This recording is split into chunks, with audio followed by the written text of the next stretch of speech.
Good afternoon. I'm Sandra Ezekwesili, and these are your hard facts. First hard fact of the day: Russia just gave Nigeria some samples of its COVID-19 vaccine. Yeah, the Russian ambassador presented them to our health minister, Sergei Hanire. And Hanire said that he'll give the samples to NAFDAC and the Nigeria Institute of Pharmaceutical Research and Development for testing. Now, remember that there's a lot of controversy over the vaccine. We talked about it right here on Hard Facts, and I told you how Russia hasn't gone through all the processes. You remember, right? It didn't go through all the stages of testing. So we'll keep an eye on that story. And the more we know, the more you will know. Now, I can assure all 630,000 of you of the quality of this show. First of all, I'll inject you with the Big Three Global Edition. Let's talk about Google launching a certification program to compete with universities. You want to hear this one. Then let's talk about the Abraham Accord between the UAE and Israel. And then let's talk about the best stories out of Africa for this week. I love bringing you Africa Rising stories. Now, remember, you can talk to us on Twitter at Nigeria Info FM. We're streaming on Facebook and on YouTube. Nigeria Info 99.3 for Facebook, Nigeria Info FM for YouTube. We've got Public Square with Agogo coming up, and then we're going to wrap up with great programming from various sponsors between 6 and 7. Of course, there's news updates at the top of every hour. You need to listen to every minute so that you can win just a minute. You're not winning right now, so don't call me right now. We're not playing just a minute right now. We're not playing just a minute in the next 10 minutes or in the next 50 minutes or in the next 55 minutes. So don't call me to play just a minute. All right? Now let's get started with the Big Three Global Edition. The Big Three Global Edition on Hard Facts.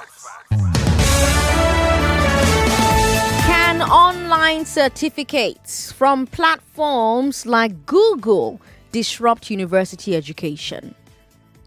Is the UAE's recognition of Israel a step towards peace in the Middle East? And what's your favorite story out of Africa this week? This is the Big Three Global Edition. Let's get into the stories. I don't know why people are calling me at the moment. I'm not playing just a minute, and I'm not going to play just a minute until the end of the show. So stop calling. Now, if you ask most people why they attend university, they'll tell you it's to get a good job. But what if you can get the skills and certification for a top-paying, in-demand job without setting foot on a campus? Google is betting that you would say yes. And that's our first story.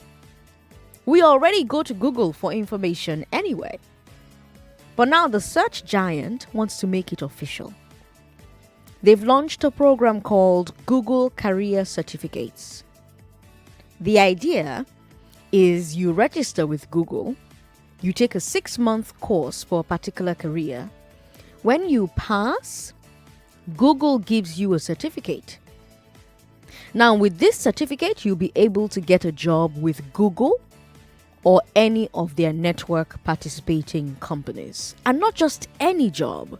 You will be eligible for the same jobs as people with bachelor's degrees in the same field.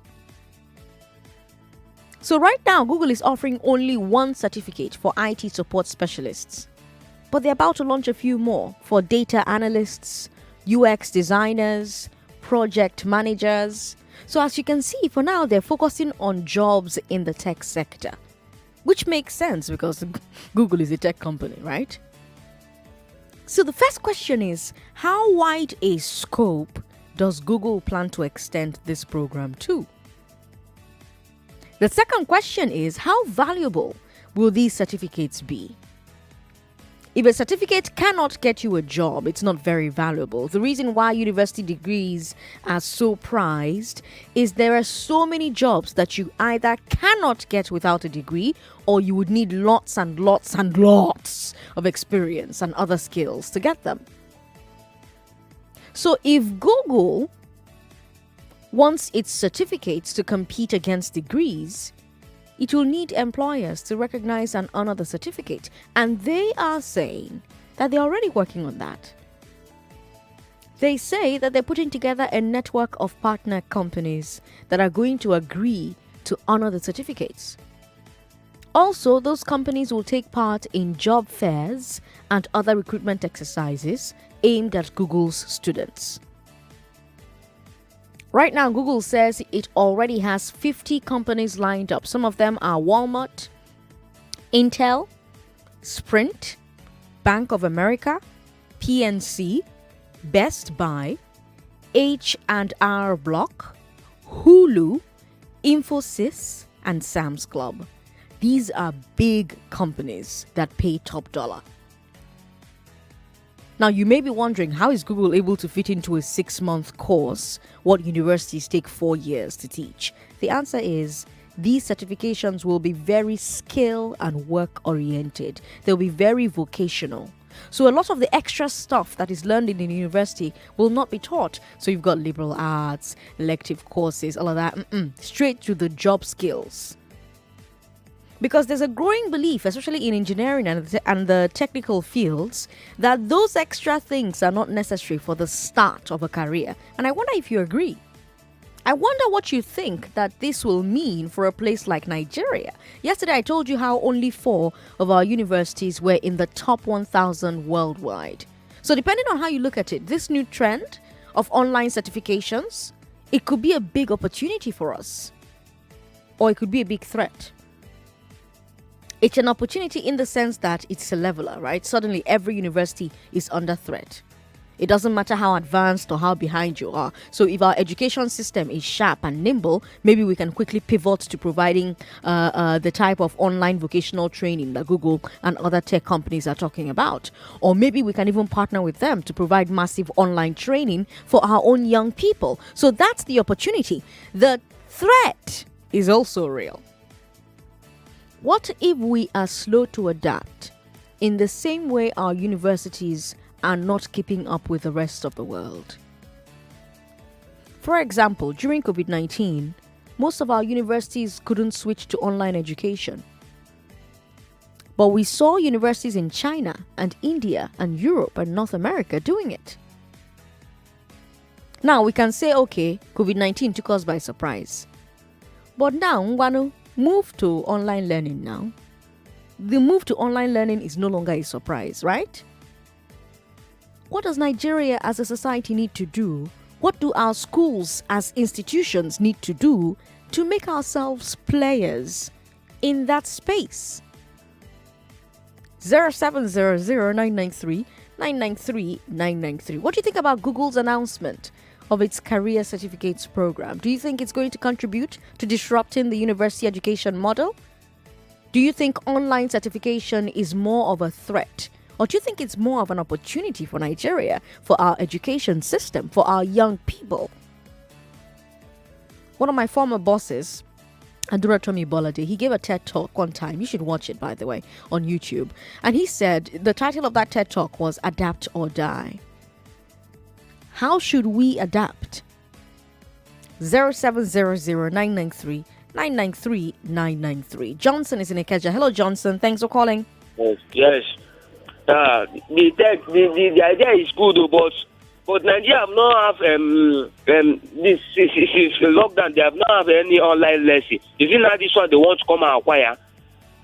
This thing cannot work in this country. Just simple as ABCD, please. It's just simple as ABCD, he says. This thing cannot work in this country. Okay. 99.3. Hello. Good afternoon, Sandra Ezekwesili. Good afternoon. What's your name? It's Emma from Makoka. Emma, welcome. Yes, you took the words out of my mouth. So I know my business is tech. And they say in tech we have 2 G's. The first G is God, the second G is Google. Do you understand? Do you understand? Because Google is the closest to omniscient. I say, when the masquerades, when they see the face, nobody is afraid of it again. That disruption you have been talking about, you don't come. You understand? Acceleration has come. What you're talking about 2030 is now here. You understand? You mentioned either you evolve or you die. That's the problem with dinosaurs. They thought they were too big to fail. Today, they're now history. Do you understand? COVID-19 has showed us that the world is going virtual. Elections, education. But Nigeria is saying, no, we cannot do it. You know why? Because the status quo is afraid. And many civil servants want to come and do Google training or do online learning because they're afraid of their jobs. You understand? Like you mentioned, in fact, you just took the words out of my mouth. Disruption will come with opportunities and threats. You know, but status quo will fight the threats. You know how much I fight laptop? Today, shorthand has gone. Why is your now? You understand? But all of them, they will be saying, nah, Jesus, nah, Jesus. Hope is not a strategy. One day, the world, they wake up and they are relevant. The education we got is no longer relevant for this world. Another world is coming. People that are visionaries, futurists, they are talking, they are saying it's not possible. By the time you realize it, we'll go now, Sandra. Well done, my sister. Thank you for calling me, Emma in Akoka. We've got Rufus in Keto Alakbero. Hello, Rufus. Thanks for calling. Yes. President Sandra, this is really, I would say, the welcome development paradigm. To who? Hello? Enjoying life and dangerous. To freeze. Okay. Your line is breaking up. Go ahead. Okay. Said if you listen to that, the freeze during life and dangerous, I think day before yesterday, that freeze was actually speaking of the fact that look at the 4 greatest, richest persons on earth. We have, Jeff Bezos, we have Elon Musk, we have Mark Zuckerberg, and those caliber of people, they're actually delving into technology.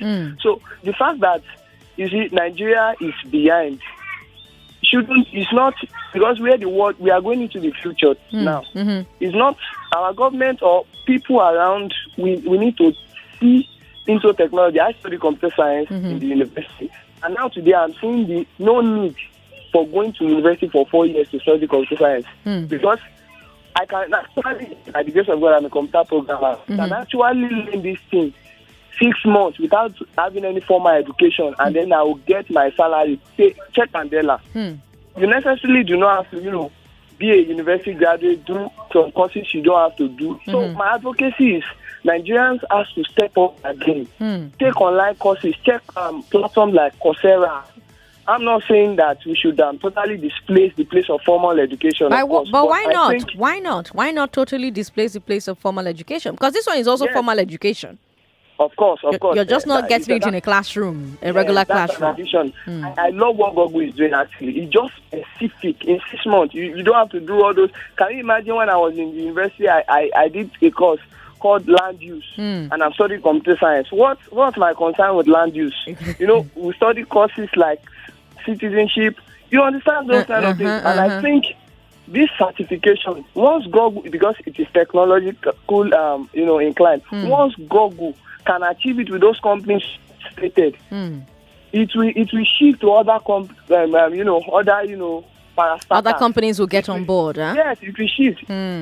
Okay. So we've got to learn there are many things going on today. Content development, programming. You see, if you just speak data analysis, these courses are, courses that, you have to put your nose to the grindstone for, like for months, and but once you learn it, know it, you become, in the world, something, you'll be creating solution the world needs.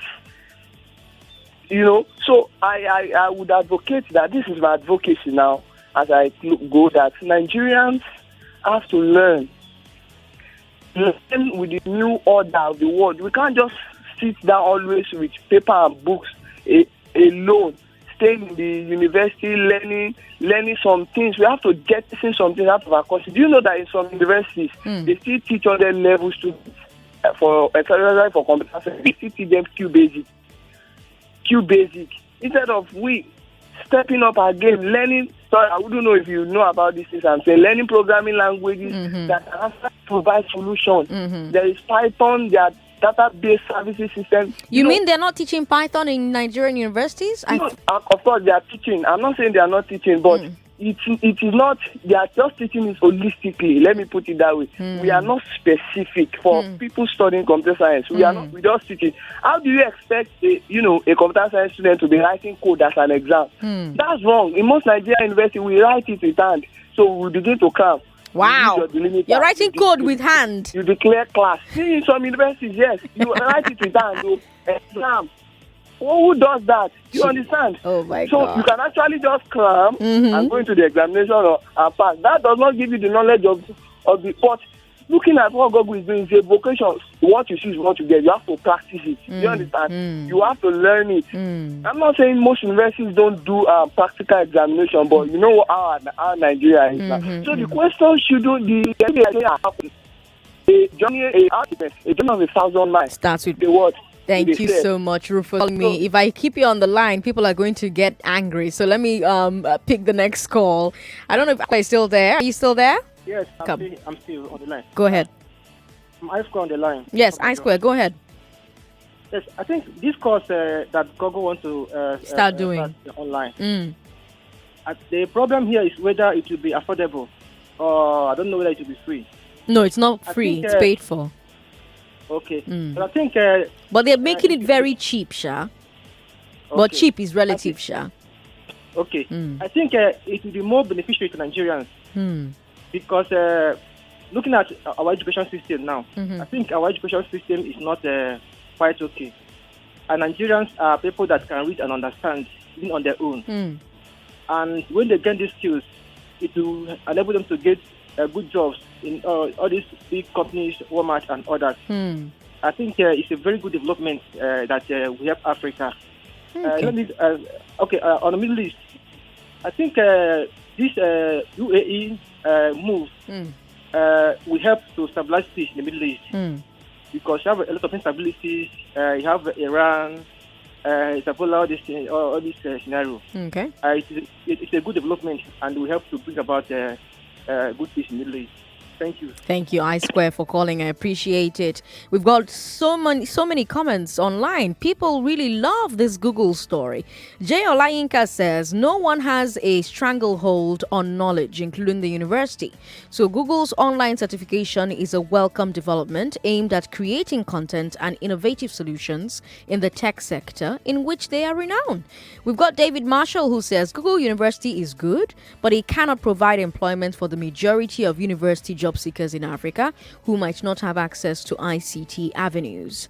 We've got Sika Hai, who says, if rightly and well done, then it's an excellent move. Many regular universities have issued certificates over the years which still fall behind certifications from global brands such as Google, Facebook, etc. Well done, respected anchorman. Okay, thank you, Sika Hai. We've got Apetisati, who says Google certificate is a welcome development. Some of us that don't have university experience will feel what it looks like. We've also got Danielle, who says, Danielle's talking about something else entirely. We've got more comments. Alfred Amoye says, our education section in Nigeria is rubbish. We need to embrace Google and learn for 6 months rather than 5 to 6 years. If una no accept Google, me, I do. Well, of course, I mean, things like medicine, for instance, you still need to go to like a classroom because, for the practicals especially, you need to perhaps work on cadavers and things like that. But I wonder if even Google could find a way to disrupt even that. It'd be interesting to see. Sandra, Google is taking the world through digital means. Our country... Okay, you are always just looking for an excuse to insult your country. Good afternoon, Sandra. This is a very good move by Google. It will help to improve a lot of lives in different ways. To me, I don't see it as a threat to any form of education. Certainly, I would benefit from this. Big thanks to Google. Oludayo from Lawanson says, if you just joined the show, hello. I'm talking about, Google's plan to disrupt university education. So on Fridays, we allow Nigeria to rest and we take a look at big stories in other parts of the world. And one of the biggest stories out of the world is Google saying that you can get the skills, certifications for a top-paying, in-demand job without setting foot on campus. Here's how we're going to do it. Because, we're going to Google anyway for information, right? Now they're launching Google Career Certificates. And if you register with Google, you take a 6-month course for a particular career and you pass, they'll give you a certificate. With that certificate, you'll be able to get a job with Google or any of their network of participating companies. And not just any job, you will be eligible for the same jobs as people with bachelor's degrees in the same field. Now, for now, Google is offering only one certificate, and that certificate is for IT support specialists. But they're going to launch a few more. They want to launch one for data analysts. They want to launch some for UX designers, for project managers. And they're going to widen the scope eventually. Now, how wide of a scope does Google plan to extend this program? Remains to be seen. How valuable will these certificates be is another important question. If a certificate cannot get you a job, it's not very valuable, right? That's why a lot of people are killing themselves to get into a university, right? So if Google wants its certificates to compete against degrees, it will need employers like Nigeria Info, for instance, to recognize and honor Google certificates. And what Google is saying is that they're already working on that. They are saying that they are putting together a network of partner companies that are going to agree to honor the certificates. Those companies will take part in job fairs. We don't have job fairs in Nigeria, but in serious countries, they have job fairs, right? So those companies will take part in job fairs and recruitment processes aimed at Google's students. Google says that right now they have 50 companies lined up. Some of them are Walmart, Intel, Sprint, Bank of America, PNC, Best Buy, H&R Block, Hulu, Infosys, Sam's Club, and these are big companies. And then you're like, 6 months for a whole course. How are they going to do it? They want these certificates to be very skill and work oriented. So a lot of the extra stuff that, you do in university, GS 101, GS, when you're getting they are not bothering with all of that. They're going straight to the cocoa. Straight to the... What do you think about that? 0700-993-993-993. I'll take one more call and then we're going to move to the Middle East and see if the process to find peace for the Middle East has begun. 99.3. Hello. Hello. How are you? What's your name? My name is Precious. Precious, welcome. Go ahead. Yeah. Good afternoon. Good afternoon. Yeah, concerning... All right. Sorry about that. 99.3. Hello. Hello. Good afternoon. Good afternoon. What's your name? Yeah, Sandra. Yeah, Ruben from Yaba. Ruben, welcome. Go ahead. Yeah, it's a very, very good development. Even looking at it and hoping that I actually studied political science. And, seriously, I never really understood. In fact, now I'm just now starting realizing. In fact, I've been on it for a while, but now that I've now confirmed that 80% of what we are taught says we don't actually have to meet our lecturer face to face. Yeah. Social sciences, environmental sciences, education, the faculty of education.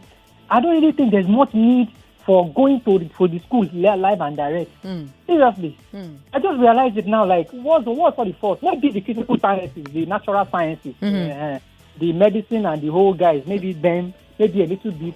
But if you notice, outside the physical sciences, the rest, excluding human kinetics and this, most of them are supposed to go online. Virtual. Hello, ma'am. I can hear you. Mm-hmm. So this Google, this thing, I'm really looking into it, and hopefully I want to tap into that space. And it's a very, very wonderful welcome development. Like, wow, man, universities are in trouble. All those universities that are shouting up and down saying that they can't afford this. I always say that University of Lagos can afford to do online learning. They don't need federal government support. Federal government is already giving them subvention. They are making billions, tens of billions of naira from student school fees, hostel fees, foundation, and direct entry, DLI, waiting. The money is just too much. So why can't they go online? The money is there. 85% of their staff are paid by the federal government. No, 95% of their staff is paid by the federal government. So why can't they go online? It's because of corruption in the federal university system. I don't want to talk about the private ones or the state ones. Federal university system, corruption among those lecturers. They want the politicians to be chopping their own at the federal level, while the ASU and their VCs, they should be chopping their own at the educational sector. So you see that level of sectional corruption going around. What is in online that they can't do? They can't do it. I say Unilag alone can feed Lagos Mainland local government for a whole year. They will supply laptops to all the secondary schools, primary schools in the whole of Lagos Mainland local government, and money will still remain. The money is too much. Well, some people could argue that Nigerians pay abysmally low school fees for the federal universities. I mean, education in Nigeria is very, very cheap compared to in other parts of the world, for instance. Oh, yes, I agree. But the monies are very, very sectionalized. Okay, you pay for school fees, you pay for hostel fees, you pay for all these. All of that combined is still very small money. Still very small money. No problem. Now let me tell you this one. Let me use University of Lagos as an example. I just told you that 95% of their staff are being paid by the federal government. So what is that money doing?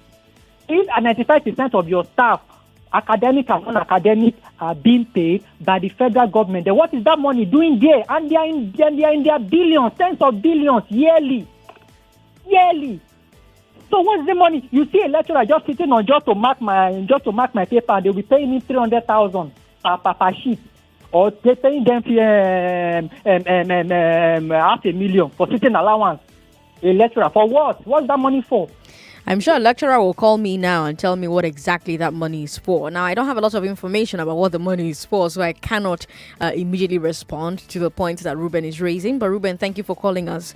We've got Oludayo from Lawanson who says, this is a good move by Google. It will help to improve a lot of lives in different ways. I think I've taken that comment before. Let's move to the Middle East, shall we? The United Arab Emirates has announced an agreement that will make it recognize the state of Israel and its right to exist. It's huge. It's our second story. Why is it huge? Because ever since the 60s, most of the Arab nations have refused to recognize Israel's right to exist. The only ones who officially recognize Israel are Egypt and Jordan.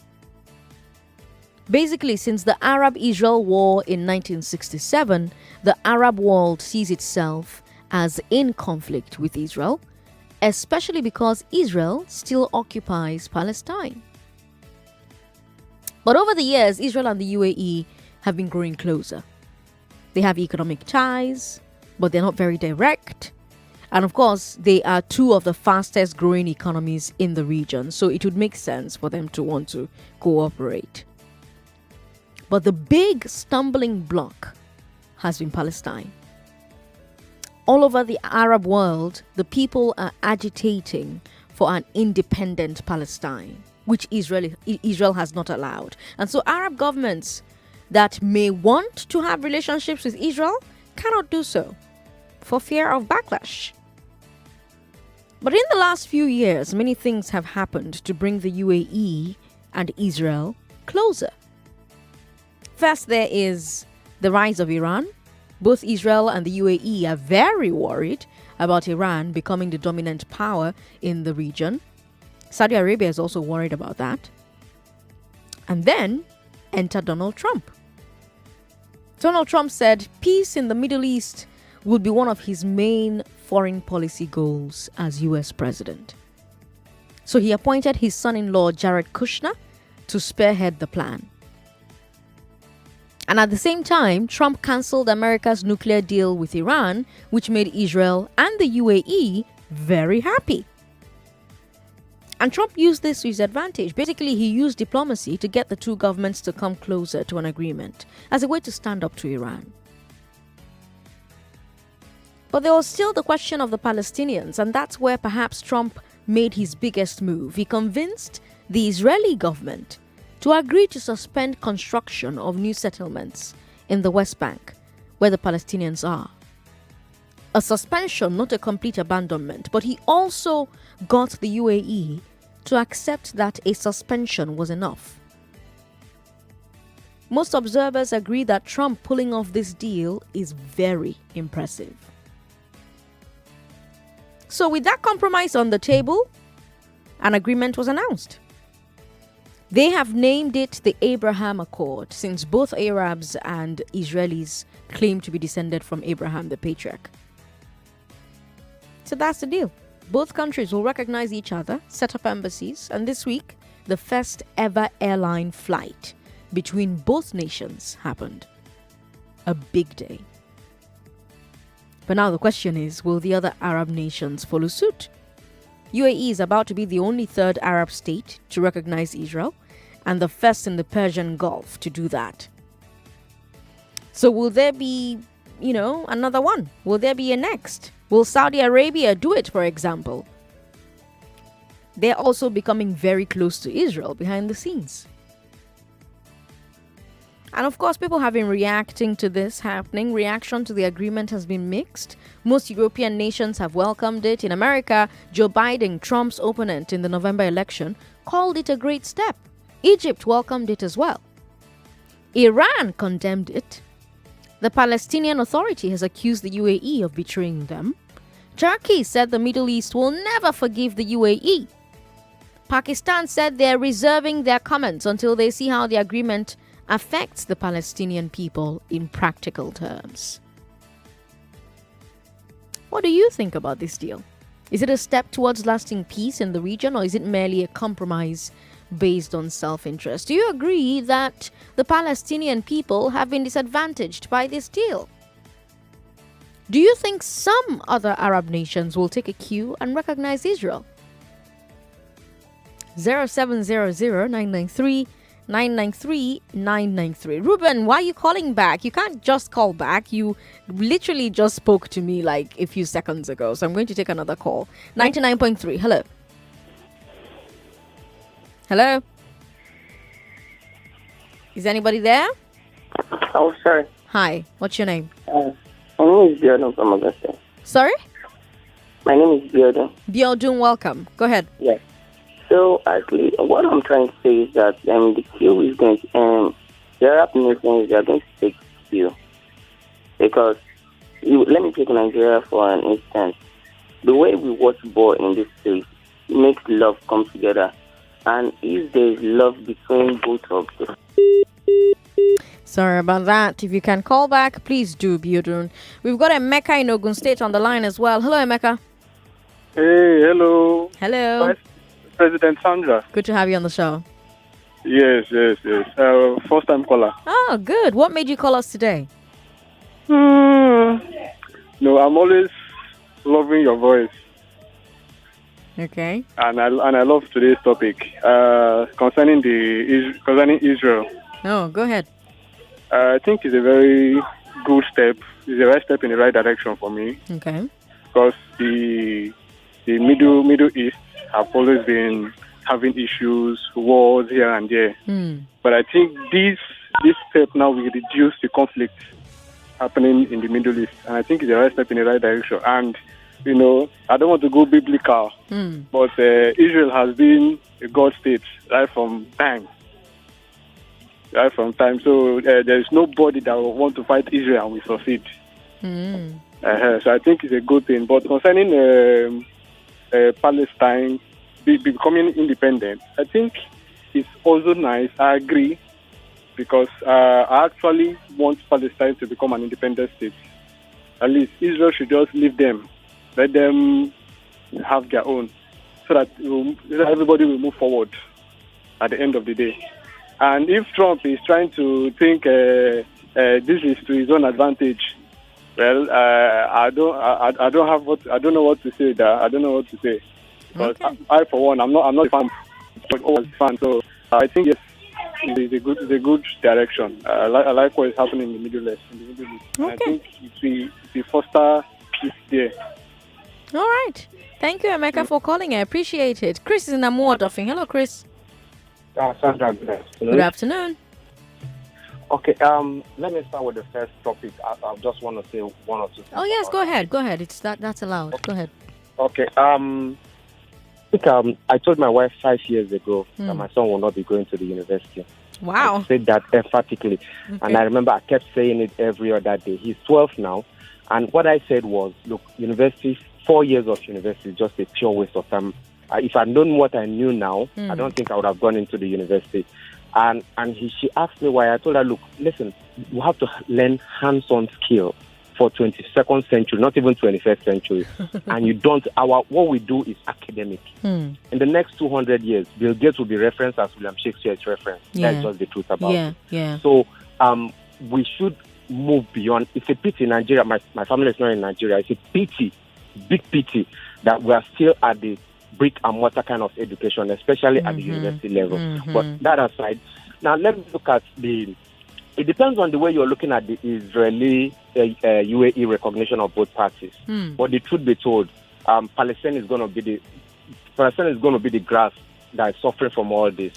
Because I think UAE is looking at it from economic reason, and the recent spat between Qatar and Saudi Arabia has brought in a new dimension that the Arab world is becoming polarized and divided.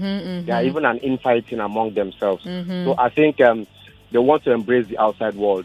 Saudi Arabia has opened up recently, allowing cinemas coming, allowing women drive, allowing sports coming. So they are trying to open up themselves, and they've also gone into government-sponsored terrorism. You remember what happened to Khashoggi and so. So I think both of them are looking at who will dominate the Middle East, the Arab world. And in so doing, they want to forge alliance. It's playing perfectly well for Donald Trump. And I think, first of all, recognizing sending Israeli American embassy to Jerusalem, one, and now this happening in 3 months to election is going to play well into him. He's gotten his foreign policy top notch. But then, what remains to be seen is, on the long run, will the Islamic nation, will the Arab League still remain what it is? I doubt so. Thank you very much. Chris in Amuodofe, thank you so much for calling us. Someone on WhatsApp says, Sandra, I just want to say thank you for the way you broke this Israeli UAE accord. Oh, you're welcome. That's a message from Ayokunle in Victoria Island. Ayokunle, you're welcome. Sandra, I think the problem of the Middle East is caused by Iran, Palestine, Pakistan, Iraq, Afghanistan, and Syria. They should join hands together with the UAE, Saudi Arabia, and Israel to move that region forward. Kenneth from Enugu says, Kenneth, thanks for sending your message in. Good evening, Sandra. The Google certificate in partnership with Coursera is a welcome development. I just checked the course available, and for now, it's only a beginner's level course. You will still need to take an intermediary course, then an advanced level course. It may not be affordable for an average Nigerian at $47 per month, $282 for 6 months. Not to forget that the minimum wage of a Nigerian in dollars is about $78. Like you said, cheap is relative. Nicholas, thank you so much for sending the message in, and thank you for checking it out. I like, when I talk to you guys and you work on the information I share.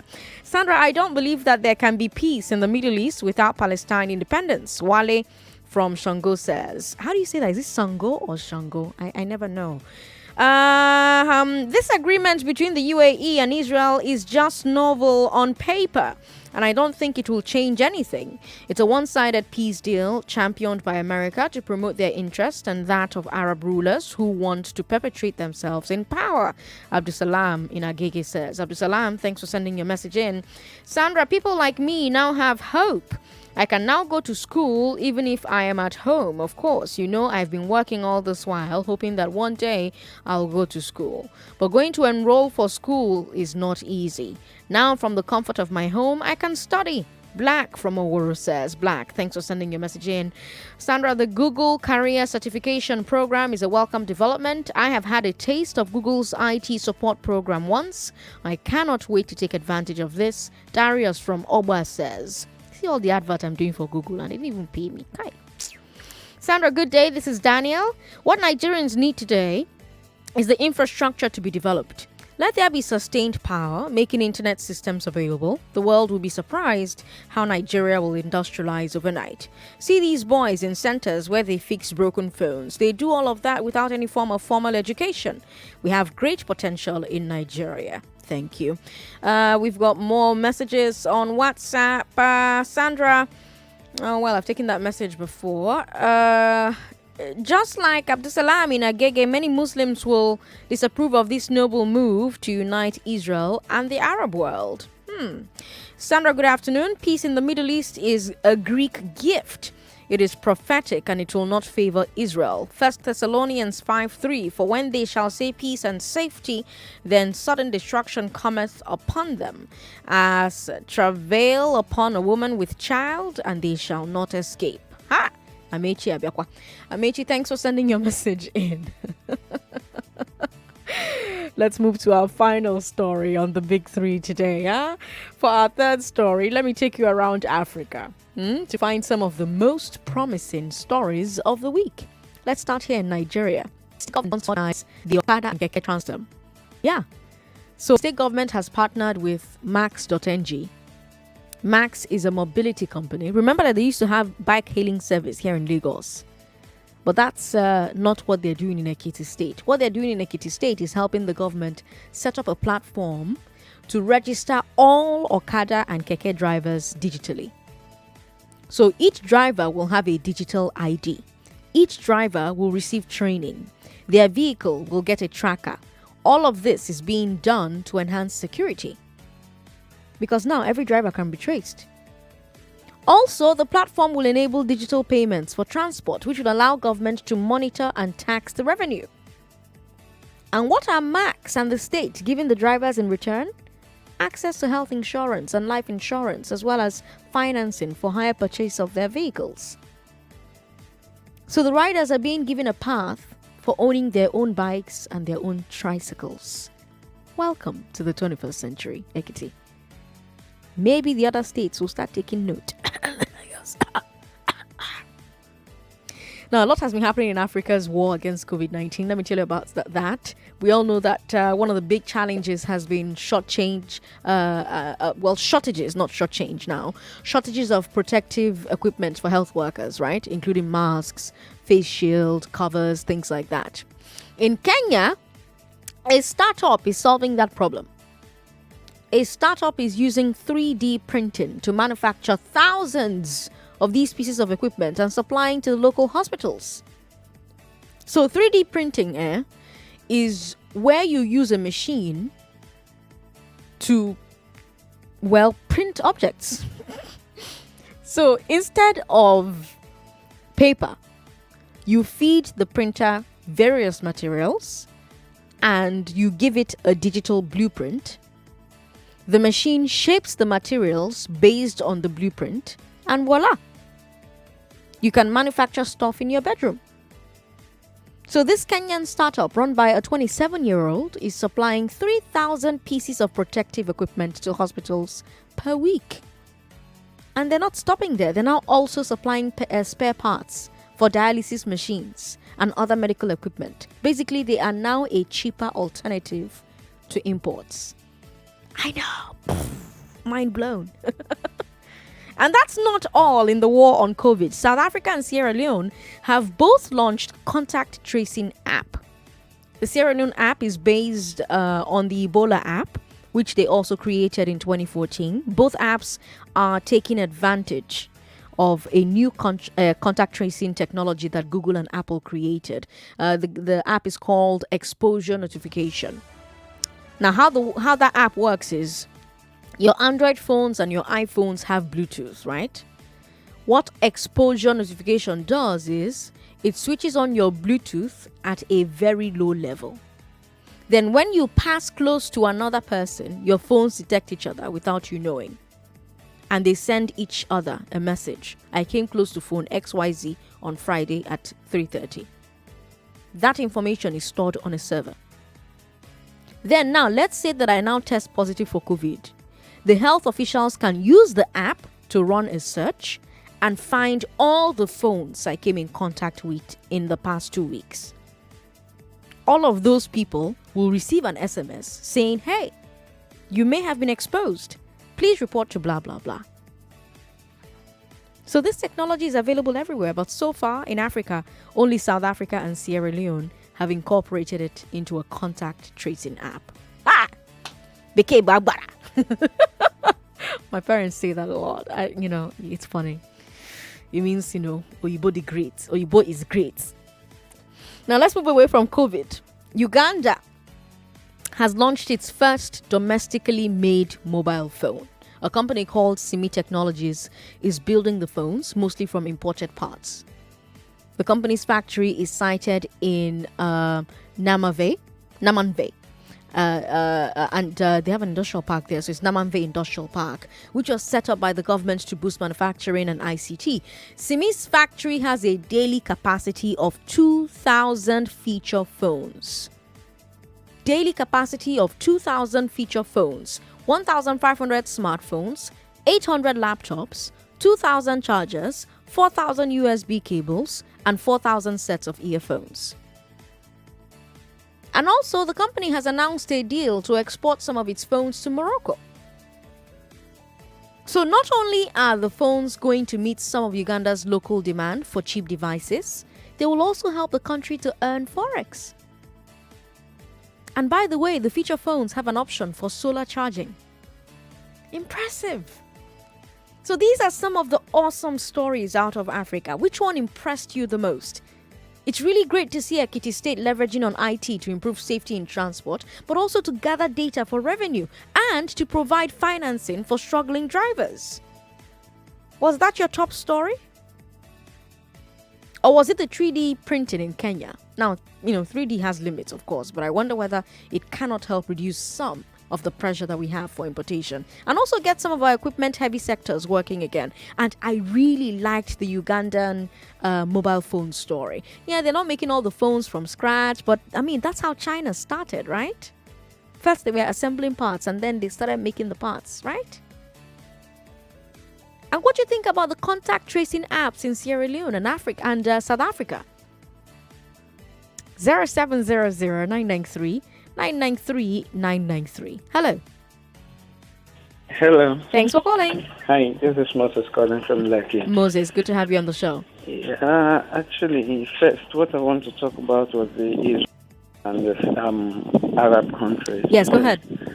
The fact just stands, I don't know. It's not like that Bible portion that guy reads. It's not talking about Israel. That one is talking about the whole world. But the fact is that God's word has stand on Israel, and that's why no country can overcome them. God has said nobody will overpower them until the time comes that it will sort everything out. So, but about what is happening in these African countries you just talked about. First, in Nigeria, we always believe university. Do you know, I really have big problem with people saying most times in the news or newspaper, you're saying there are so many graduates, they don't have job. What of the people that are not graduates? Why do we always make that phrase? People are not better than them. We all, both the pepper seller, we work together in Antoine. But in this country, we don't have people doing handwork. They don't, no, you see, theory is more than practical. And any country you have theory more than practical, I don't think such country can grow. Practical should be more. All these schools abroad we are talking about, they are like handwork. It's just that you can't go there and have mechanic in the street and be learning mechanical job in the street. You go to those schools, it's like you're learning handwork. You understand? So until we have such thing, so many schools, you can learn mechanical, and from those schools, they will be building things. Trust me, a lot will happen. Okay. They will be building things, and Nigerians like me, right from my childhood, Sandra, I'm very good with my hands. Okay. But if it comes to book, forget it. But if it comes to look at something now and do it, if I look at, sometimes I even pieces my bike, power bike, I pieces the carburetor myself, I couple it back. So many things, even in the car, I change the belt. I change a lot, I've changed the brake, I do change anything. As far as I see you do it, I will do it. Huh. You understand? Yeah. So there are so many potentials. Yeah. But we kill ourselves because we talk down on people. We don't see bricklayer as human beings. We talk down less people, high people. Who is less, who's high? Good question. Who's less, who's high? Tunji is in Lekki. Hello, Tunji. Afternoon, Santa. Good afternoon. Yeah, regard the Middle East, God has said it in His word. There is nobody that can be able to match up with them. In fact, all those alliances they are forming, instead to just allow that country to go to have their own independence. Secondly, concerning the second topic. Hello, are you there? Yes, I am. I think sometimes when you see in Nigeria, particularly now, education does not predicate success. I hope you know that. Most of the case in Nigeria, because Nigeria is so based on education, you must have this, you must have that. Let me cite an example for you. I did engineering in school. I also learned a trade. What my dad does for us is that you have to learn work when you're in secondary school. When you come back in the afternoon, most Yoruba people do it for their children during our day. When in secondary school, you come back, you come and learn. We don't have the privilege of going to lesson after school, but we go and learn. I did that for like 4 or 5 years before SS3 YX. After that, I went to school. After all the ND, the degree, I still come back and I'm doing the work I learned in school now. That certificate was just a pedestrian for me. Well, it wasn't pedestrian. It's good to have backup vocational skill. Most people cannot do that because it was the body for me then. Yeah, but everybody cannot have. So the same way that some people are not built for regular school, some people are also not built for vocational school. So the thing we need to do with our own learning, with the way we learn as Nigerians, is to figure out what works for each person and provide the infrastructure for that person to thrive. So you go to some countries, for instance, you go to plumbing school. You go to a school where you learn how to be a plumber. You go to school where you learn how to be a mason. You go to school where you learn... we're not that... We used to have it before, but we don't have it anymore. And we should go back to having it. They have it in Yaba now. There's something like that in Yaba. Yeah. That's what I'm telling you. I did it in Yaba before I went to university. Yes, exactly. After coming down, they will tell you, no, they need to one. Of course, they'll screen you. But after I present my vocational study with the degree, I was given a direct entry. Yeah. Because people did not learn that. I was even ahead of some people in my office now because I was at a practical knowledge. Yes, exactly. But when I did not play with my mate then, after playing from secondary school, go and learn work. It's very hard then, but thank God for today, for the future. Tunji, thanks for calling us. We appreciate it. Solomon says, I'm really enjoying your show, Sandra. You're sharing a wealth of information with us. Thank you. Well, thanks for thanking me, Solomon. Bree Tolani Mosuro on Facebook says, I swear that cannot work in this country. As the first said, when the schools are down, Nigeria cannot switch to online. See, our government have a lot to do with our educational system. Okay. Oloba Kingsley says, talk about Nigeria's current problems and the mess we are into now. Well, I talk about that every day of the week. Fridays, I don't. Come on, beat me. We've got Jonah Samuel who says, good evening, Sandra. You're talking about something else entirely. Okay. Let's see. Anybody here who's talking about what I'm actually talking about? Okay. No. All right, then. Let's be listening to Hot Facts 993 Nigeria. This is Just a Minute. Just a Minute 993 Nigeria Info. Okay, 0700-993-993-993. 0700-993-993-993. I hope you've been listening because the questions will come from the show today. Hello. Hello. Hello. How are you? What's your name? My name is Akintola. Akintola, have you won before? No. No, you haven't. Okay, so you have... Hello. Yes, can you hear me? It's not Akintola. Akin. Akin. Oh, Akin. Okay. All right, Akin, you have to answer at least 4 questions correctly, okay? 4 questions correctly? At least 4 correctly. Okay. Your time starts now. This is Just a Minute. Hello? Which country announced an agreement that will lead to recognition of Israel? Which country? Announced an agreement that will lead to recognition of Israel. UAE. Before this, how many Arab countries had officially recognized Israel? 3. Name one of the Arab nations that officially recognized Israel before this year. Saudi. Name one. Saudi? No. What tech company just announced career certification program? Pass. Name one of the Arab... Oh, Vasida. How many months does Google say its professional certificates will take? 6 months. Name one of the 2 African countries that launched a contact tracing app. Sierra Leone and South Africa. The contact tracing app works with exposure notification technology built by which 2 tech giants? Google and pass. You're correct. Stay on the line. Congratulations. You are our winner for today. Well done. Well done. Well done. Stay on the line so that your call will be taken back by Nata. Hopefully, Nata is there and Nata is listening and she can take your call back. Okay. Okay, great. All right, Lagos, that's the much we have for you today. If you missed today's Big Three Global Edition, I recommend that you get online and listen to our podcast, Hard Facts with Sandra Ezekwesili. We've got the news coming your way. In the meantime, I'm Sandra Ezekwesili on all social media platforms. Sandra Ezekwesili on all social media platforms. Let's talk. I love to talk. But you can join me again on Monday at 3 o'clock when the show starts. Thank you so much for listening, Lagos. Those were your hard facts. Good night. It's okay. That is okay. It's okay. No, it's okay. Let me explain. It's okay. She. Off your mic. On 99.3 Nigeria Info, your mic is always on. Let's talk.